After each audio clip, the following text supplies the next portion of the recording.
Looking for a fun and simple way to improve your English? In this video, we'll show you how English short stories can help you learn faster and more naturally. Short stories are perfect for beginners and intermediate learners. They're easy to follow, full of useful vocabulary, and great for practicing reading and listening skills. Chapter 2: A Stranger Arrives. It was a Thursday when the stranger came. A dry, dusty morning with no clouds in sight, only the faint smell of drying cow dung and river salt drifting across the village. Children played with old tin cups and spun wheels made from broken pots, while elders dozed beneath neem trees, lulled by the endless drone of cicadas. A commotion stirred near the entrance to Dohar. 2 horse-drawn carriages rolled in from the east. The first was grand, its wheels painted red and trimmed in brass. Sitting upright was a tall man with pale skin, a sun hat shielding his face. His boots were polished, his coat linen white, and a silver-handled cane rested across his knees. The villagers gathered slowly, curiosity pulling them like fish to bait. The man dismounted with sharp, stiff movements. His every action carried a coldness, not of cruelty, but calculation. He was Mr. Edward Cunningham, and wherever he stepped, it felt like the earth held its breath. Behind him, the second cart stopped. A shorter man stepped down. He wore a white kurta, narrow spectacles, and a belt lined with ink pens. His name was Shibnath Sarkar, a Bengali clerk who now served as the Gomasta, the company's agent and enforcer. Shibnath adjusted his glasses and cleared his throat. "People of Dohar," he called in a practiced voice, "gather beneath the banyan tree. The Sahib has come with an offer, one that brings wealth and progress." Akhtar stood at the edge of the crowd, arms crossed, eyes narrowed. He recognized Shibnath, once a lowly schoolteacher in Faridpur, now dressed like a miniature landlord. Power had changed the man. His voice dripped with false confidence. The villagers murmured among themselves. At the banyan tree, a rug was laid out, and a wooden box placed on top. From it, Shibnath pulled out scrolls, inkpots, and bundles of rupee notes. Cunningham stepped forward. He said nothing at first, merely scanning the crowd like he was choosing livestock. Then, slowly and stiffly, he spoke, in clipped English, which Shibnath translated. "The East India Indigo Company," Shibnath declared, "is offering advance payment for your next crop season. You will grow Neela, indigo.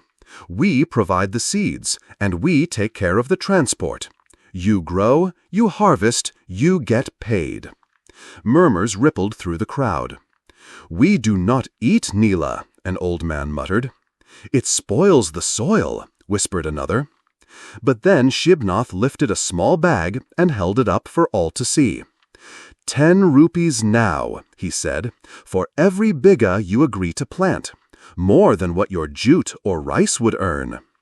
Some men leaned forward. 10 rupees was a fortune, especially in a season when rice yields had halved. Cunningham said something again. "He says," Shibnath translated, "those who sign today will be registered in the factory books. You will receive your payment immediately." He unrolled a scroll and laid it flat on the wooden box. "Thumbprint here." A few hands moved. Akhtar stepped forward. "What happens if the crop fails?" Shibnath adjusted his spectacles. "The Sahib says that's not his concern. You will still owe the company." "And if we want to stop after 1 season?" "You cannot. The contract binds you for 3. A hush fell. The word contract hung heavy in the air. Akhtar's voice was calm but firm. "And what happens if we refuse?" Cunningham looked at Shibnath and said something curt. Shibnath hesitated, then translated, "Then you will find yourselves landless." Akhtar's fists clenched. But then, from the crowd, a man stepped forward. Hossein Mia, a debt-ridden farmer with a hungry wife and 4 small children. His shoulders sagged like old jute sacks. "I will sign," he said. "I need the money." And just like that, the first thumbprint stained the scroll in blue ink. Then another, and another. By mid-afternoon, the air smelled of ink and quiet desperation. The banyan tree, once a place of community storytelling and shared laughter, now bore witness to a slow surrender. Octor walked home in silence, the breeze whistling through the dry leaves like a warning. At dusk, he sat again outside his hut.